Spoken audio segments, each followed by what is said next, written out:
Ahora sí, ya está Listo. grabando. Muchas gracias. Ya, podemos continuar. Gracias.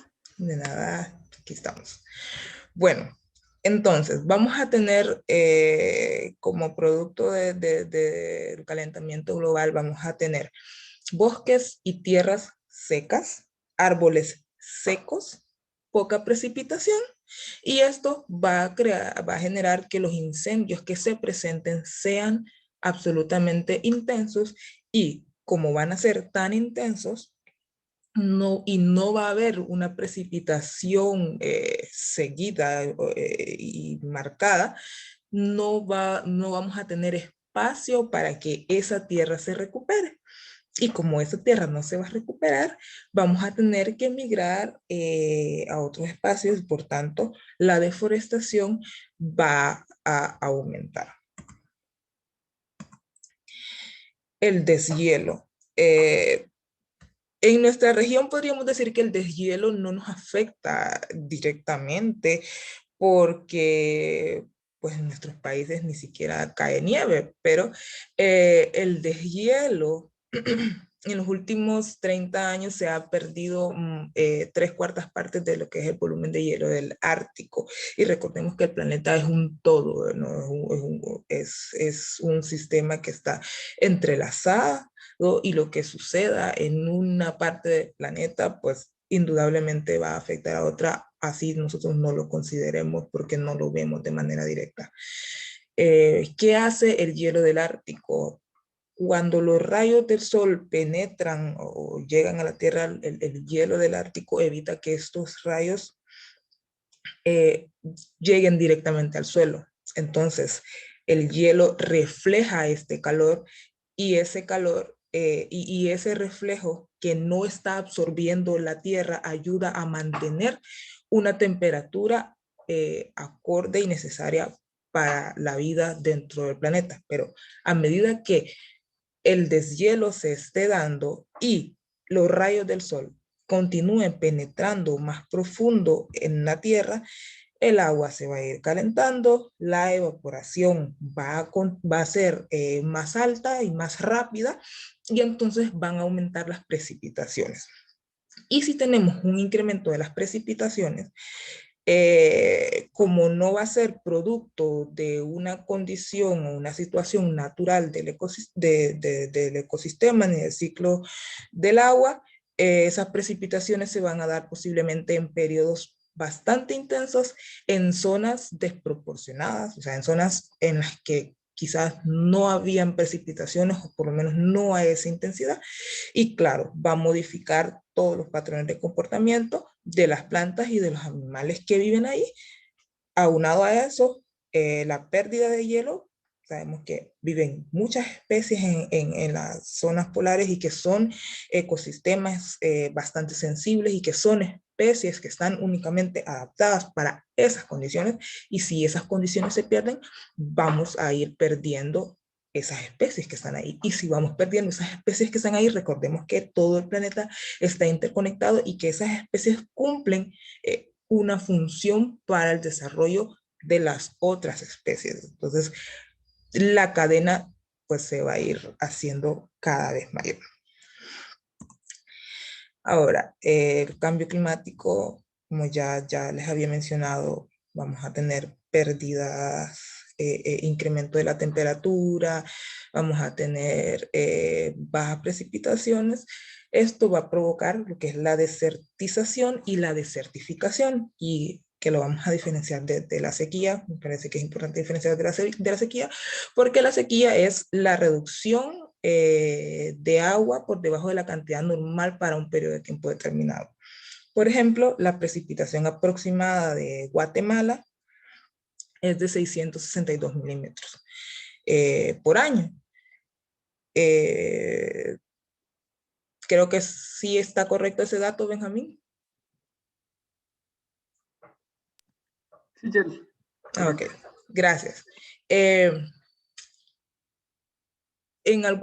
Puede que un año solo caigan 500 milímetros de agua, ¿no? Entonces, hay una reducción en la cantidad de agua que se está percibiendo en el país, pero ese es podemos llamar o decir que en ese año hubo sequía específicamente para ese año, ¿no? Pero no estamos, eso no es de certificación o desertización.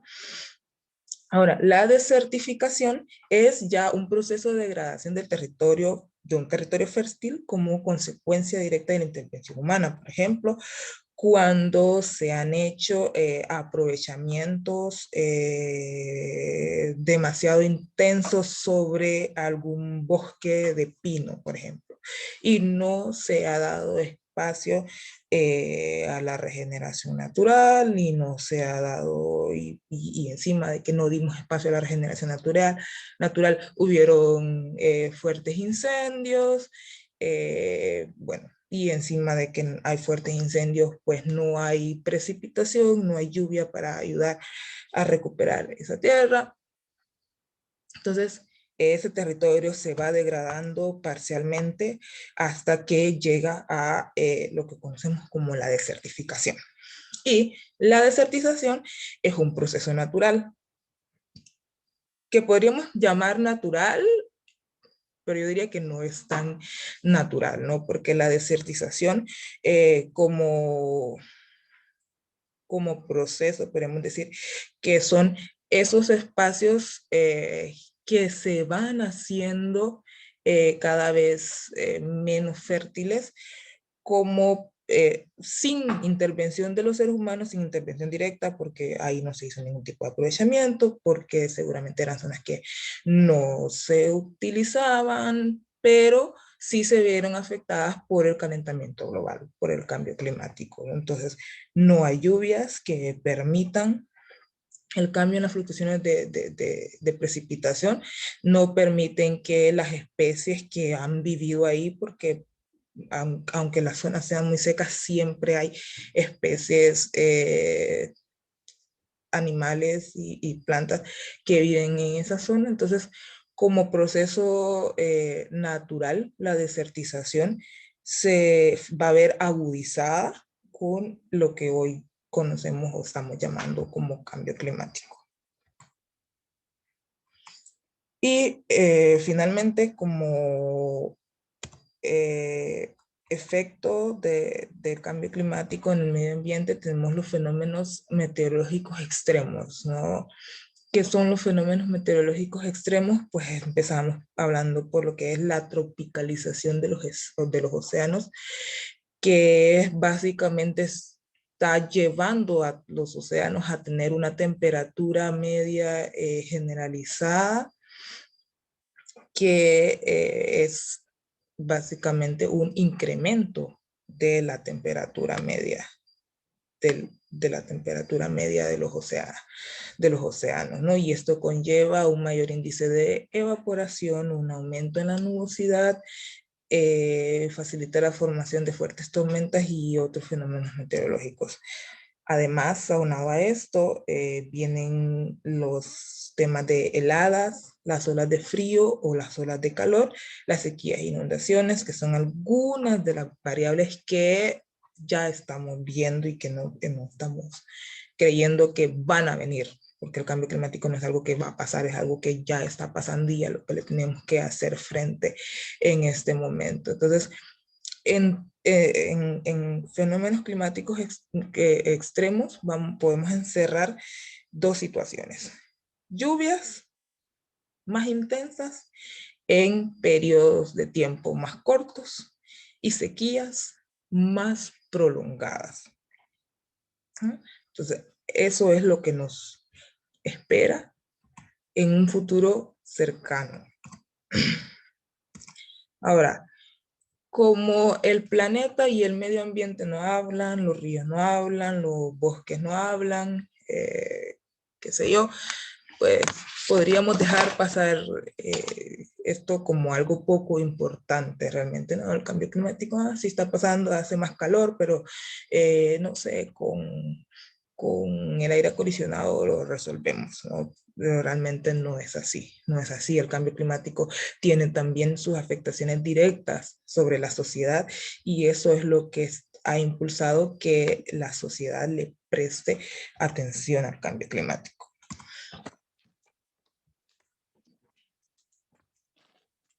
El calentamiento global, una de las principales razones por la que se cree y se dice de que va a afectar a las sociedades es porque supone riesgos altísimos para erradicar la pobreza, para reducir las desigualdades y asegurar el bienestar humano y de los ecosistemas. También afectará de manera desproporcionada a las poblaciones desfavorecidas y vulnerables a través de la inseguridad alimentaria, el aumento de los precios de los alimentos, la pérdida de ingresos, la pérdida de oportunidades de subsistencia y los impactos adversos para la salud y el desplazamiento de la población. ¿Por qué? Porque sabemos que las poblaciones más desfavorecidas, digamos, o las poblaciones rurales que principalmente viven de la producción de subsistencia, y que para producir utilizan los periodos de lluvia y los tiempos de sequía, y con base en eso establecen qué cultivos se van a cultivar, cuáles no se van a cultivar. Si estos periodos y estos tiempos están siendo afectados por el cambio climático, ¿cómo, cómo va a saber nuestra gente en qué momento sembrar? ¿Cómo van a saber nuestros ancianos, nuestros mayores, la gente que produce el campo, que no tiene sistemas de riego, que no tiene una finca sistematizada, o sea, que trabajan con las condiciones que le brinda el medio ambiente, el ecosistema tal cual se la brinda? Si estas condiciones no están presentes, estos van a ser uno de los sectores más afectados por el cambio climático. Ahora, ¿qué efectos tiene sobre la salud? La presencia de olas de frío y de olas de calor van a afectar directamente los sistemas cardiovasculares y respiratorios de los humanos. Y con esta afectación, ¿qué podríamos hacer o qué podemos hacer?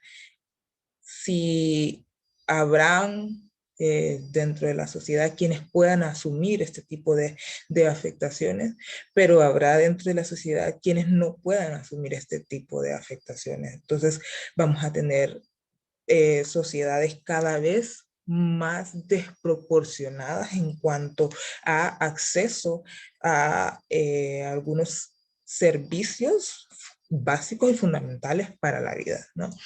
Y como ejemplo también tengo que en España más de 30.000 personas mueren de forma prematura al año por respirar aire contaminado, y todavía no estamos llegando a la fase crítica del cambio climático. Cuando estemos con periodos, con eventos climáticos extremos, con sequías extremas, cuando el polvo no nos deje respirar y tengamos que usar ya no mascarillas, sino no las mascarillas que usamos ahorita por el tema de la pandemia, sino filtros para poder respirar.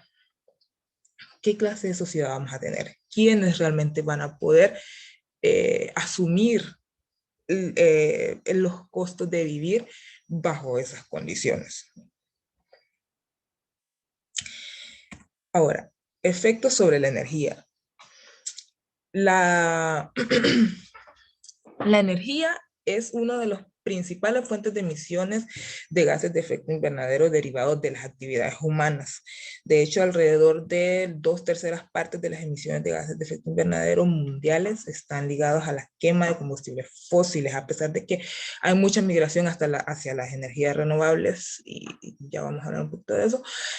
La quema de combustibles fósiles sigue siendo una de las principales razones o fuentes de emisiones de gases de efecto invernadero, y estos combustibles fósiles se utilizan para la generación de calefacción, electricidad, transporte, industria. Y recordemos que en los últimos años las sociedades nos han vuelto absolutamente dependientes de la electricidad, hasta para levantarnos de la cama, porque si no nos suena la alarma del celular, que el celular tuvo que haber sido con electricidad que se quemó de combustibles fósiles, no nos despertamos. Entonces, tenemos una fuerte dependencia de la energía, pero acordémonos que estos combustibles se están agotando y la migración hacia energías renovables también se va a ver afectada por el cambio climático. ¿Por qué?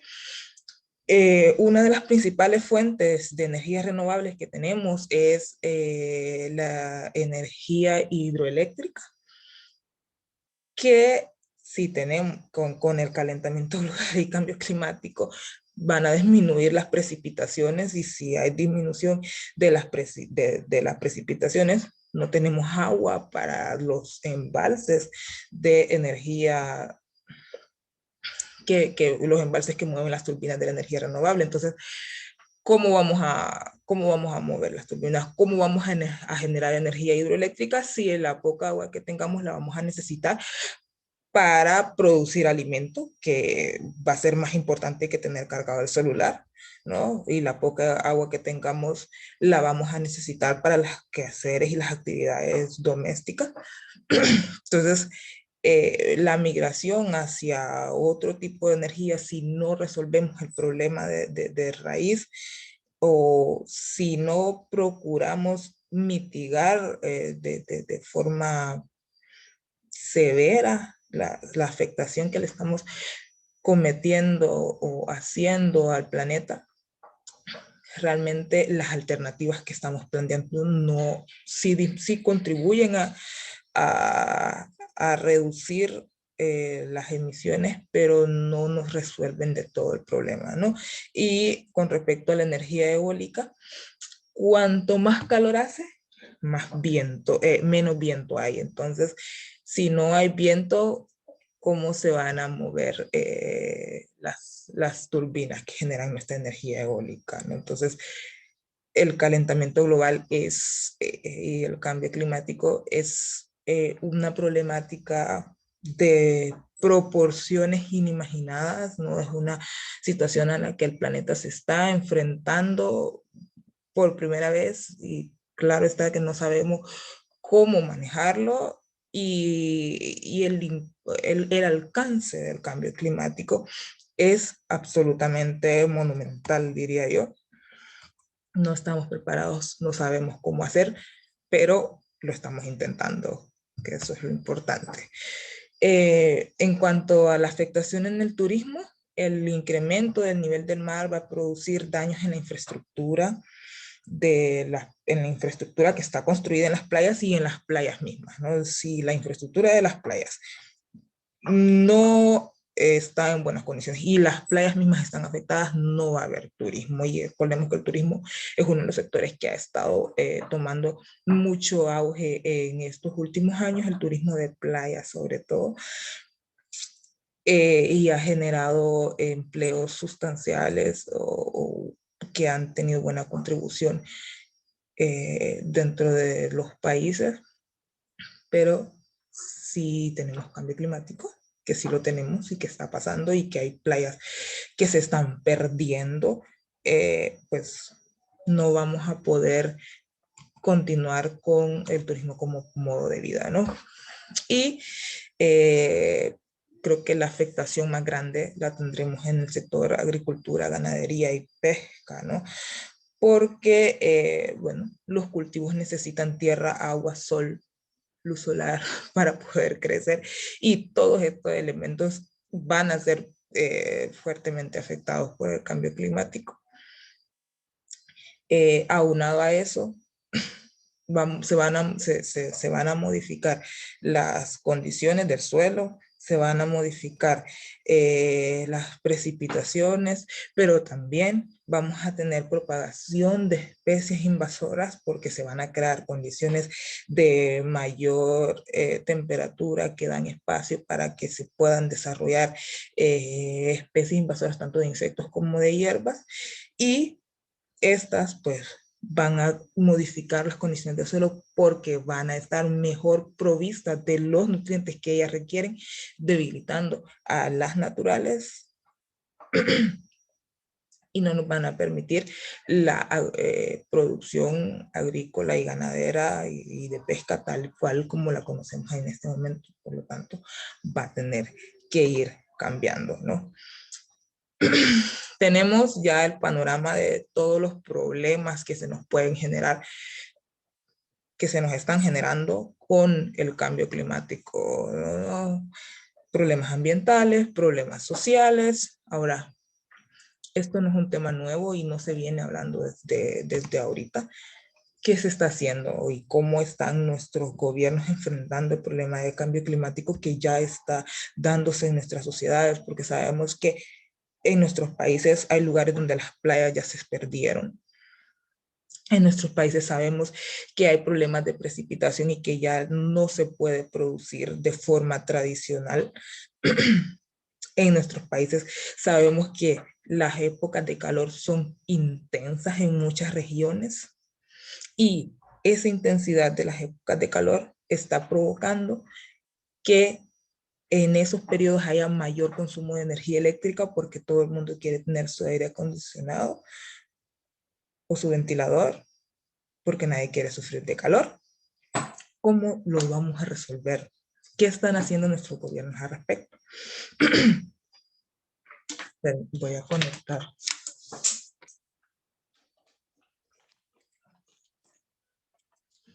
Bueno, ¿qué está sucediendo? Desde el año 1992, que los gobiernos empiezan a hablar de forma más, o a ver de forma más importante la contaminación ambiental, se empiezan a proponer una serie de acuerdos y de firmas de convenios para hacer frente a la contaminación ambiental de la que se hablaba en ese momento. Surge el convenio de diversidad biológica, surge el acuerdo de Escazú, pero para hablar específicamente del tema de cambio climático, surge en el año 2016, los países firman lo que es el Acuerdo de París. Y el Acuerdo de París básicamente establece medidas para la reducción de emisiones de gases de efecto invernadero.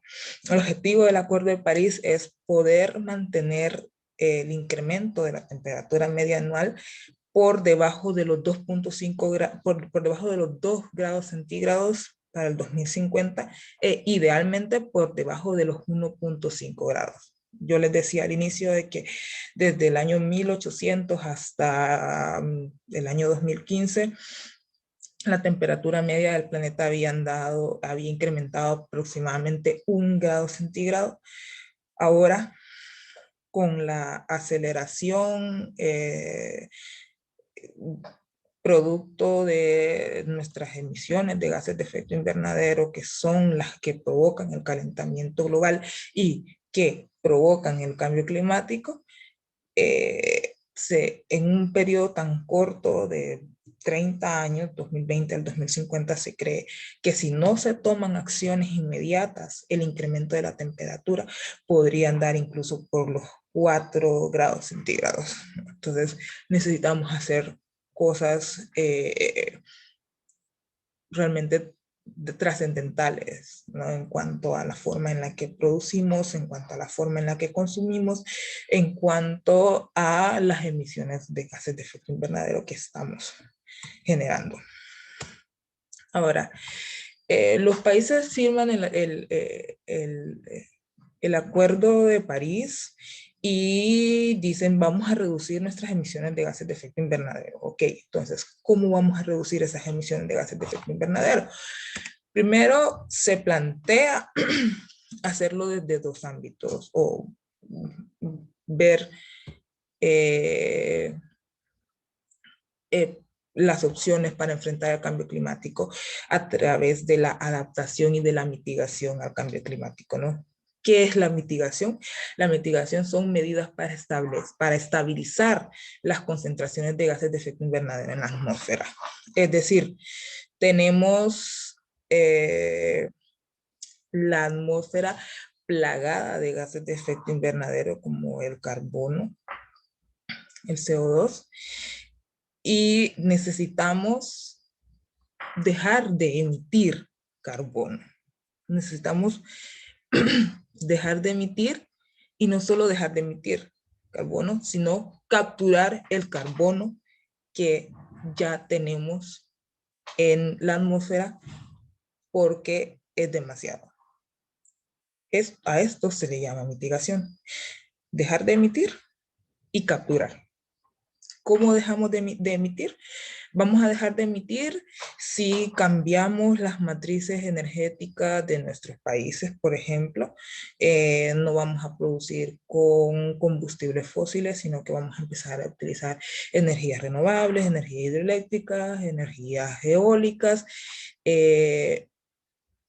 No vamos a utilizar transporte de combustibles fósiles, sino que vamos a empezar a introducir lo que son los buses eléctricos. De esta manera reducimos emisiones, dejamos de emitir.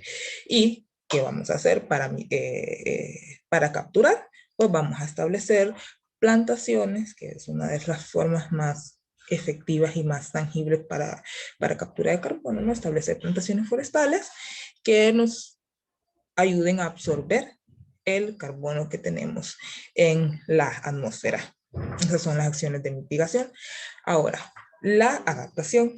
La adaptación son medidas o iniciativas encaminadas a reducir la vulnerabilidad de los sistemas naturales y humanos ante los efectos reales o esperados del cambio climático. Es decir, adaptaciones, sabemos lo que va a pasar, sabemos que que nuestras sociedades están siendo vulnerables, sabemos que las precipitaciones no van a ser iguales. Entonces, ¿qué vamos a hacer con respecto a eso? Pues vamos a prepararnos. Si ya sabemos que las precipitaciones no van a ser iguales, pues vamos a informarnos de cuáles son las condiciones futuras que vamos a tener para saber cómo, dónde y cuándo vamos a producir, hablando específicamente para el área productiva, digamos. Si sabemos que el cambio climático va a afectar nuestras playas, por ejemplo, pues ya no vamos a construir cerca de las playas, y de hecho vamos a procurar ir quitando de la playa todo aquello que sabemos que pudiera haberse afectado por el incremento de los niveles del nivel del mar, ¿no? Entonces, serían formas de adaptación. Buscar la manera de que el cambio climático no nos afecte tanto, ¿no? Y de que las consecuencias pues, no vayan a ser catastróficas, sobre todo sobre el ser humano, ¿no? Que es principalmente o el principal actor de la sociedad. Ahora, ¿cómo una vez establecido la adaptación y la mitigación, los países firman el Acuerdo de París? Dicen, vamos a reducir nuestras emisiones de gases de efecto invernadero, vamos a hacer adaptación y mitigación. Bueno, ¿cómo lo vamos a hacer? Todos los países firmantes del Acuerdo de París crean sus condiciones nacionales determinadas, se le llama en algunos países, o condiciones determinadas a nivel nacional, o algo muy parecido a eso. Entonces, para Guatemala, por ejemplo, en el tema de mitigación, Guatemala ha priorizado 5 sectores que son energía, transporte, cambio de uso del suelo y silvicultura y agricultura, desechos y procesos industriales. Estos son los sectores priorizados sobre los cuales van a construir sus NDC. O sea, las NDC son principalmente esas acciones que los países dicen que van a hacer para reducir sus emisiones de gases de efecto invernadero, porque recordemos que el Acuerdo de París habla de responsabilidades comunes pero diferenciadas, que son todos emitimos y todos contaminamos el planeta, pero todos podemos reducir también nuestra forma de contaminar, y cada quien tiene que hacerlo de manera individual. En el tema de adaptación, Guatemala ha priorizado para sus sectores como salud humana, zonas marino-costeras, agricultura, ganadería y seguridad alimentaria, recursos forestales, ecosistemas, áreas protegidas e infraestructura. O sea,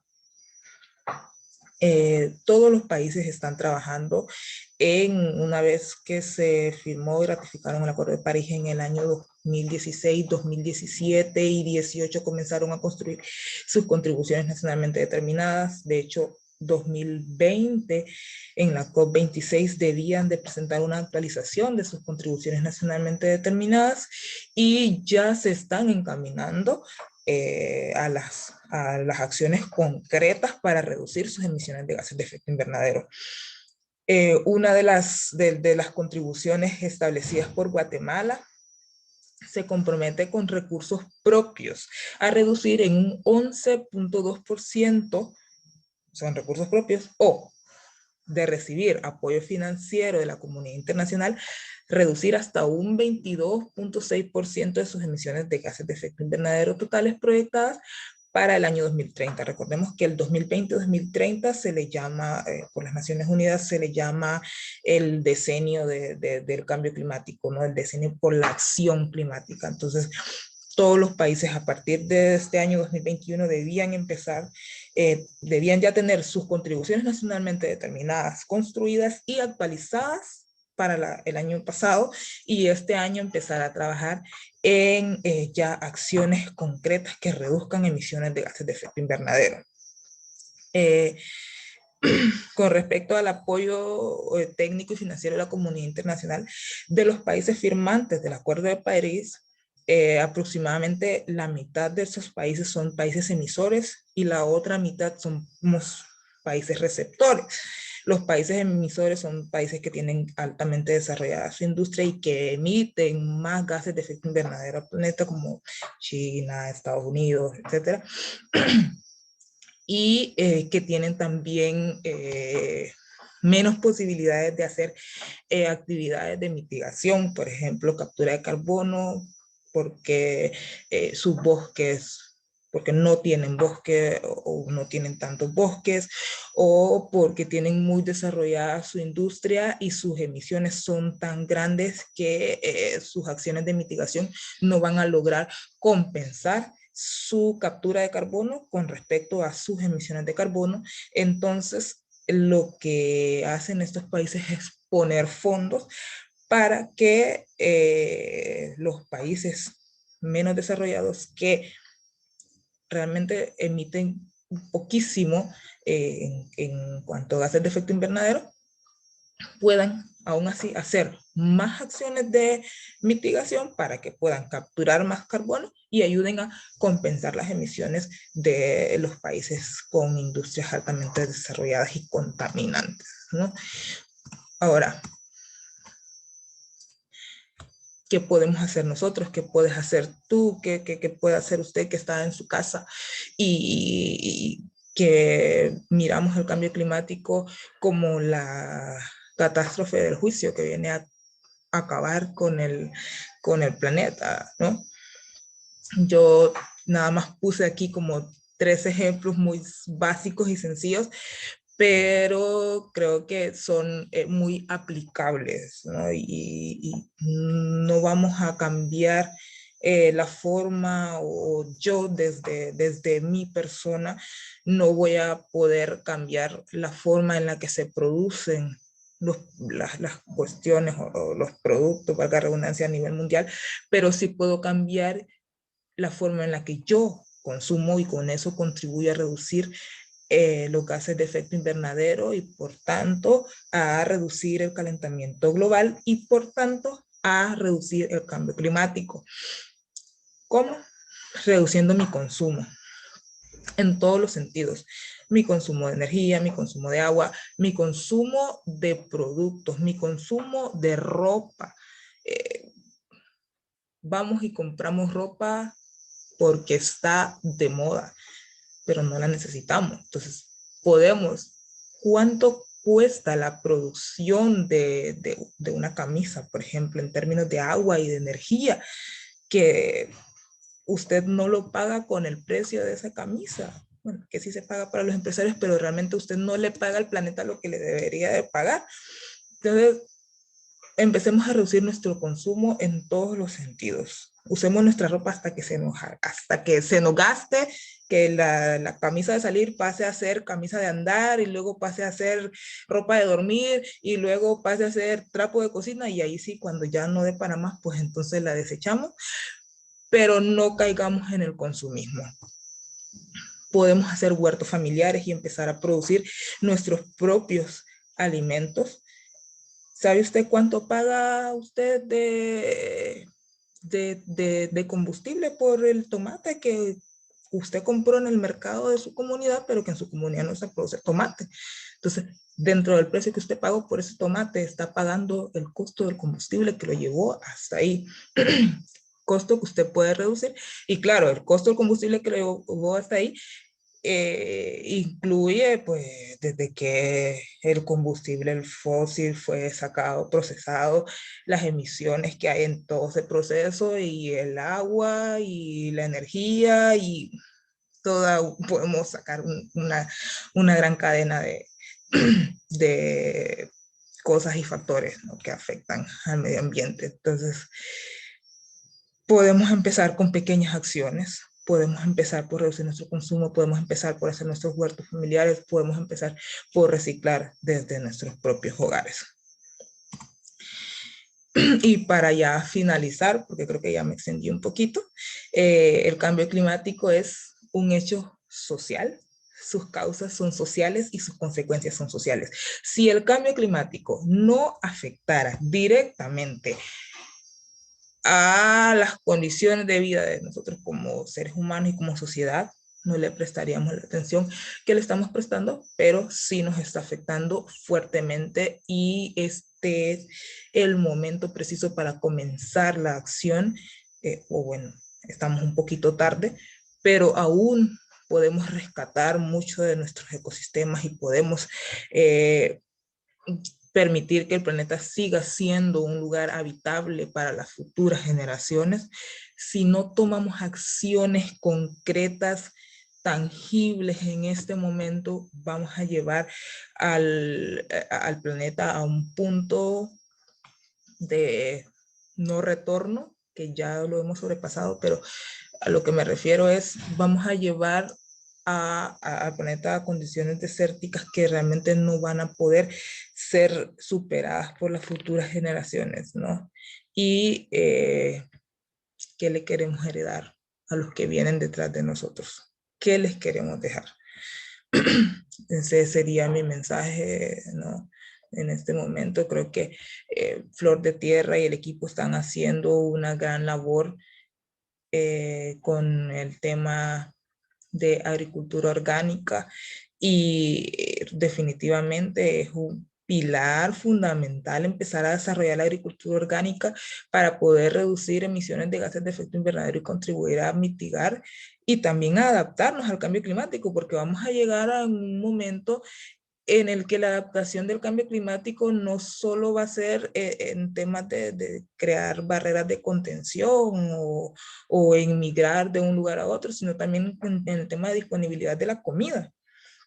Y como disponibilidad de la comida, que no la vamos a poder transportar, por ejemplo, de un lugar a otro, que no la vamos a poder producir porque nuestros suelos no tienen las condiciones, o algunos suelos no tienen las condiciones para generar cierto tipo de alimentos. Todos debemos saber qué producir, cómo producir y dónde producir para poder alcanzar esa seguridad y soberanía alimentaria, ¿no? Entonces, Flor de Tierra, creo que están haciendo una gran labor, y esperemos que el mensaje de la agricultura orgánica y poder vincularlo con el tema de cambio climático como una realidad y como una necesidad para la permanencia de la sociedad y para la recuperación de nuestros ecosistemas, va a ser fundamental, ¿no? Va a ser fundamental para cada uno de nosotros y de los que están al otro lado de la pantalla, pues mirándonos. De mi parte, pues muchas gracias y quedo a la disposición, ¿no? Muchas gracias, Shirley. Muy interesante, muy interesante, y pues es es bonito ver ahí que personas se vayan sumando y que puedan escucharte, que puedan, algunos ya saben algunas cosas, pero refuerzan varias más, para otros es algo totalmente nuevo y es bastante interesante todo este tema, sobre todo porque de esto nadie está exento. Aquí en los efectos del cambio climático entramos todos. Muchas veces cuando vivimos en una ciudad o vivimos en el área urbana, pues pensamos que el cambio climático es algo que solo va a suceder para la agricultura, que solo va a suceder para los bosques, y que como yo vivo en el área urbana no me va a pasar nada. Y es ahí donde nosotros decimos, bueno, esto le va a afectar a otras personas, pero no a nosotras.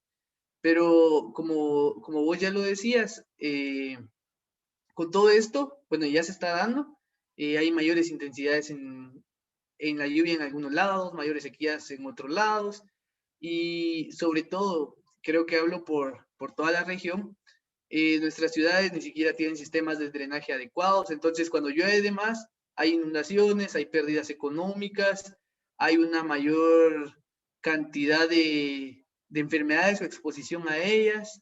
Ahorita que estamos viviendo lo del COVID, nos damos cuenta de lo debilitado que están nuestros sistemas de salud.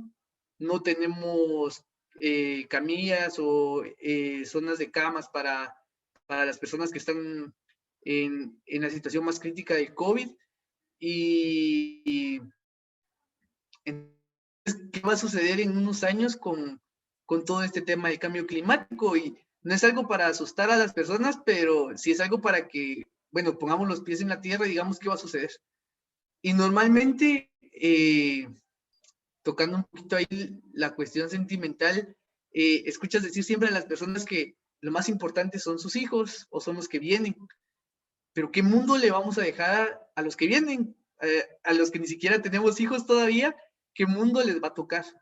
Entonces, bueno, en lo que hay algunas preguntas, vamos a platicar un ratito, Charlie, sobre esto, porque pues creo que, creo que es algo muy, muy importante y algo que mencionabas y es algo que normalmente todos estamos involucrados en eso, pero algunos más que otros, es la cuestión de consumismo. Que muchas veces Terriblemente. me pongo un par de zapatos y ya luego lo dejo usar porque, uy, ¿qué van a decir? O ¿qué va a pasar? Exacto. Entonces, son cuestiones también donde nosotros tenemos que poner sobre el mercado, antes que eso, eh, nuestro amor propio y nuestro amor por el planeta. Exacto. Al menos, Sí, y nos obliga, mencionaba los que no tenemos hijos, realmente nos obliga a plantearnos la pregunta de, ¿vamos a tener hijos para traerlos a un planeta que está así de degradado? ¿O, o qué hacemos, pues? claro, claro, porque ya empezamos a pensar y bueno, ¿qué vamos a hacer? Pero entre todos podemos ir ahí generando bastantes cuestiones. Esto que se hace aquí en Flor de Tierra y lo que vos hoy le explicas a muchas más personas, son acciones en las que nosotros podemos llegar. Y por lo menos, como ya lo decimos, ir dejando nuestras semillitas ahí de maíz para que germinen, para que ellos puedan hablar con otras personas, para que alguien hoy diga, bueno, tengo que cuidar el agua, tengo que reducir mi consumo de energía y la cuestión de mercado, porque yo creo que es algo exagerado, o sea, cuánto desechamos, cuánto usamos y cuánto desechamos, y no nos damos cuenta de eso, y luego las partes bajas de las cuencas, los mares, todo está lleno de basura. Y pues, ¿qué estamos haciendo? Desde la cultura maya, pues nosotros vemos a la tierra como, se le da el sentido de deidad, como madre tierra. Y creo que eso se debería de replicar en varios aspectos, tomarlo como tal, porque cuando degrademos tanto nuestro planeta, pues no tenemos otro a donde mudarnos. Exactamente.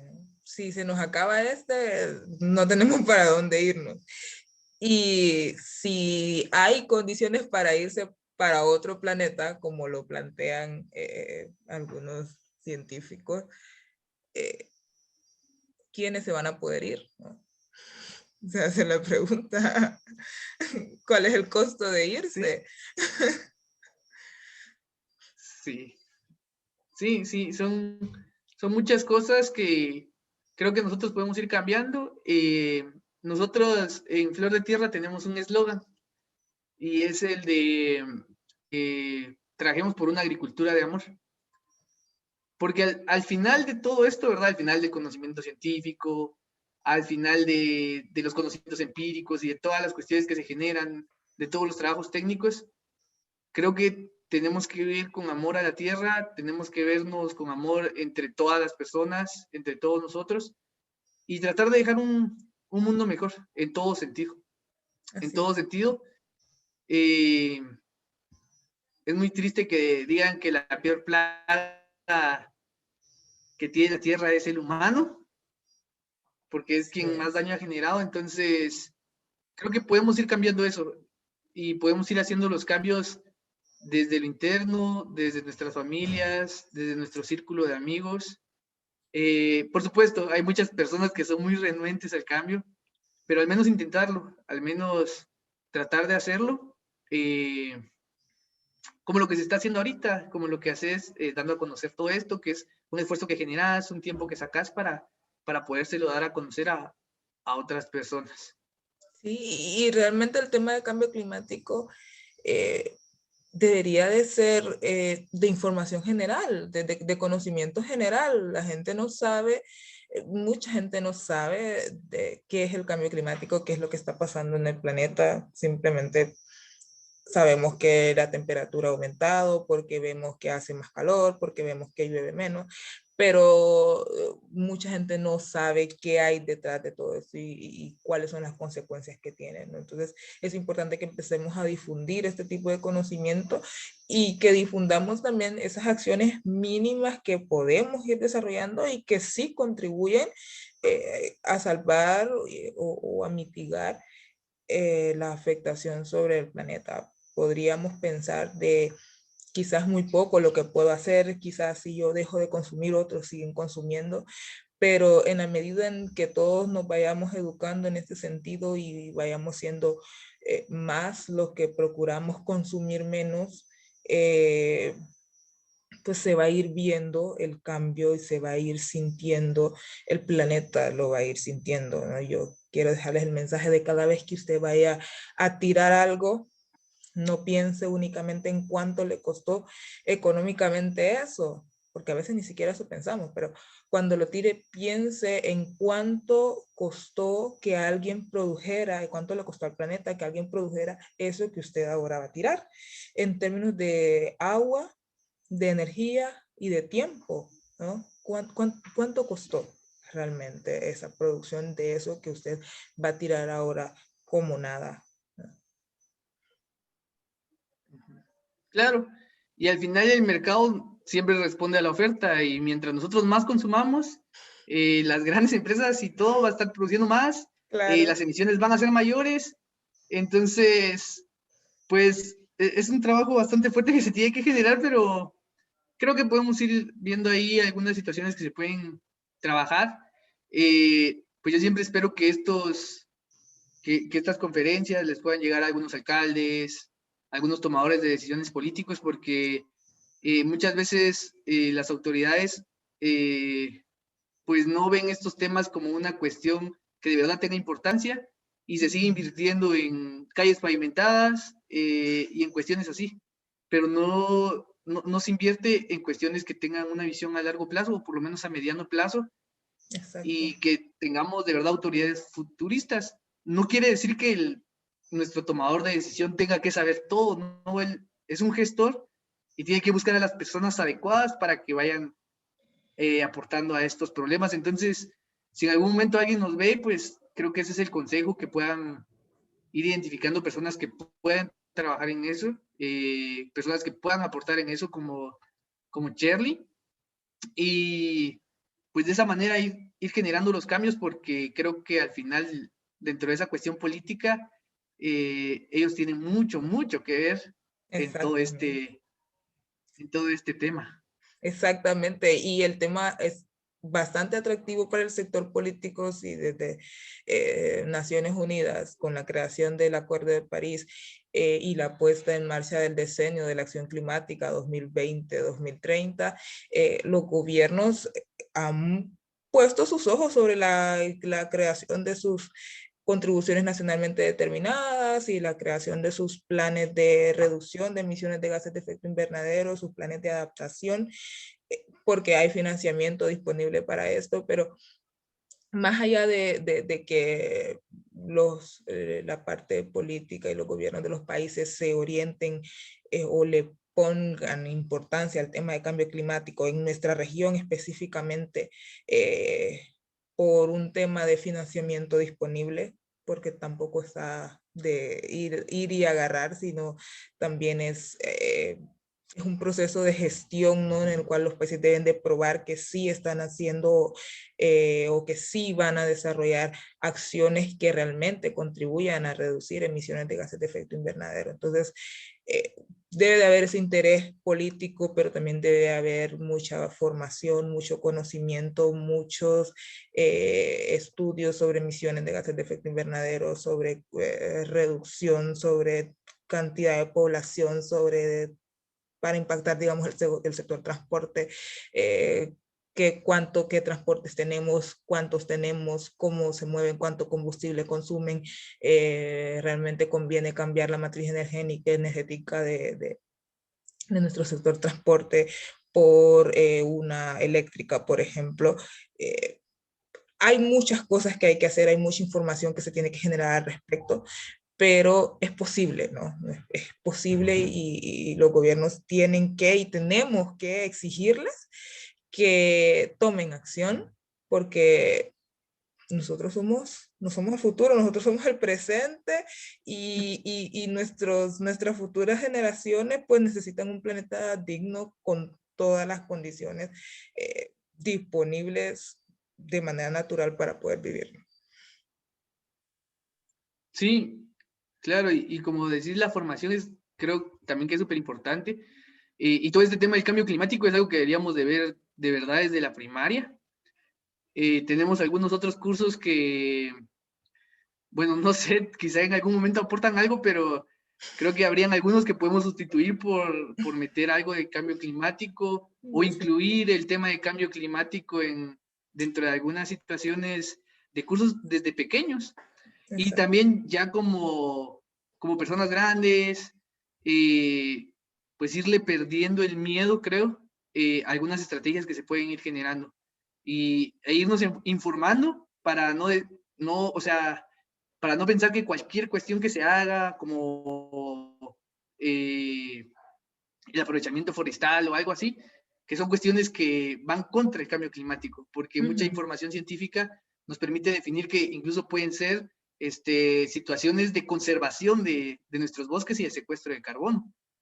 Pero creo que esto fue como una entradita a todo el Exacto. mundo del cambio climático, a todo el mundo de las emisiones de efecto invernadero, y fue algo general. Tenemos prácticamente solo una hora para platicar sobre esto, pero pues cada quien ahora le toca ir buscando y quizá en una próxima podemos ir profundizando ya en algunos temas.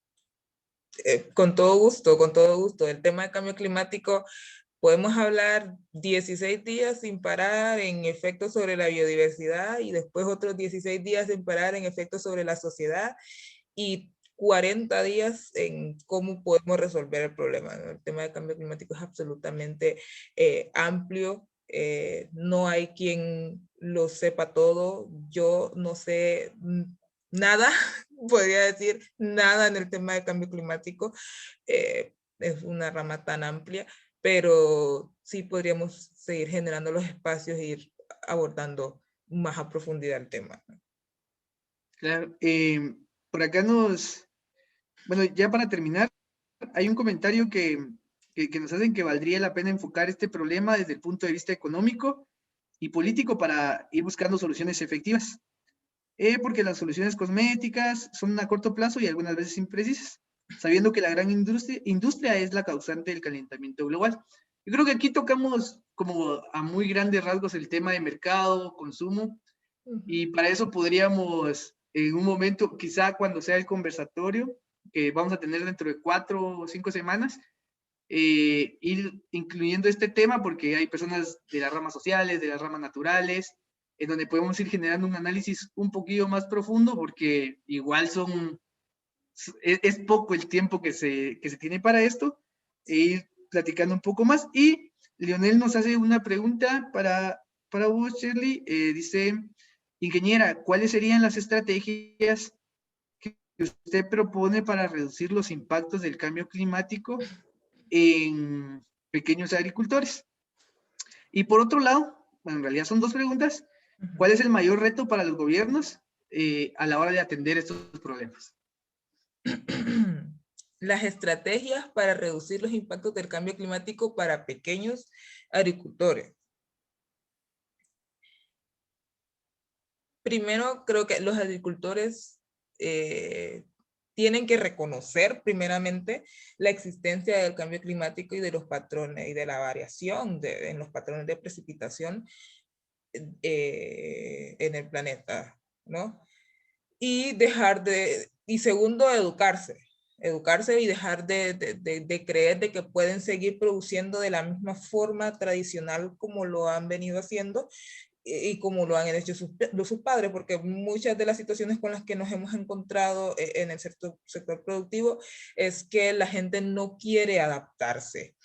Les decimos, no, ya no hay que hacer rosa, tumba y quema, ¿no? Hay mejores formas de tratar el suelo y de poder nutrir el suelo. No, así lo hizo mi papá y le funcionaba, así lo hizo mi abuelo y aquí producía en esta tierra y yo así lo voy a seguir haciendo. Entonces, una de las principales acciones para los productores es educarse, conocer las condiciones presentes de su territorio y cuáles pueden ser las condiciones futuras y una forma de adaptarse es ir sabiendo cuáles son las especies que mejor se adaptan a esas condiciones que se les van generando, pues, y estar abiertos al cambio.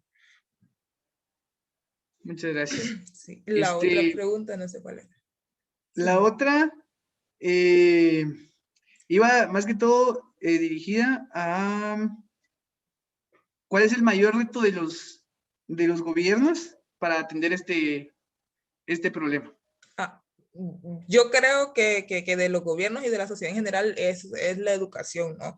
Poder hacer ver a la población de que es con sus pequeñas acciones que realmente van a contribuir a reducir o mitigar el cambio climático, y dentro de los gobiernos necesitamos gente que conozca, que tenga conciencia y que le preste verdadero interés a este tema para que puedan tomarlo como un pilar o un eje central para dirigir la forma de gobernar, de conducir a los países en el tema de cambio climático. Muchas gracias. Bueno, se nos pasó el tiempo bien rápido, rapidísimo, pero te agradezco mucho, Shirley, te agradecemos en nombre de Flor de Tierra y seguramente en nombre de todas las personas que nos vieron y que nos van a ver al ratito. Como siempre te digo, gracias por el tiempo, gracias por transmitir esa energía que siempre transmites y pues esperamos que en el conversatorio nos volvamos a ver y que las personas vuelvan a vernos. No sé si la reunión. Bueno, con todo gusto.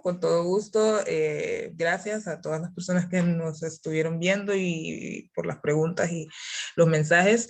Y bueno, estamos a la disposición, ¿verdad? Si alguien quisiera la información o la presentación o hablar alguna cuestión de cambio climático, que como les digo, no, el tema es demasiado amplio y no sabemos mucho, pero alguna orientación que se les pueda brindar, pues también estaríamos a la disposición. Así que Bueno, solamente. muchas gracias, Shirley. Gracias, Benja. Buenas Muchas noches. gracias. Buenas Saludos. noches, gracias a todos los que nos vieron y agradecemos también a las personas que siempre nos prestan la plataforma para poder llevar estas conferencias, que son las personas de Fundap. Ellos también tienen un programa ahí de emprendimiento, por si alguien está interesado puede escribirnos, puede mandarnos un mensaje, ellos tienen formación en este tema. Y pues como siempre les decimos, sigamos cultivando nuestra mente, sigamos cultivando nuestros sentimientos también, porque es algo muy importante en este mundo. Y pues espero que todos estén bien en casa, que todas las familias estén muy bien y que juntos luchemos de verdad, que juntos tratemos de mejorar este mundo que es muy hermoso, pero que nosotros también nos hemos encargado de destruir. Entonces, un gusto y nos tema con un ingeniero peruano. Entonces, pues ya saben, nos pueden ver el próximo viernes y muchas gracias, Shirley, de verdad, muchísimas gracias. Buenas noches, muchas gracias.